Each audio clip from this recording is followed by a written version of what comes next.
Halo guys, ketemu lagi bareng gua si tukang mancing.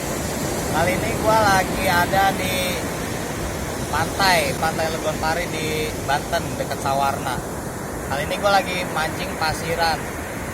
Gua mau ngasih tips gimana masang ini nih supaya gampang nancepinnya ke pasir. Nih caranya kayak gini nih. Kita nyari pasirnya yang agak basah, kita tancepin, ntar kita tinggal sedot aja guys. Ya, kuat nih guys, kuat.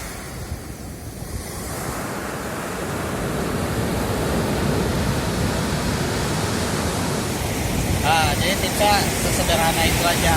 Semoga tipsnya berguna buat teman-teman yang hobi mancing pasiran. Sekarang kita tinggal melempar umpannya aja. Oke.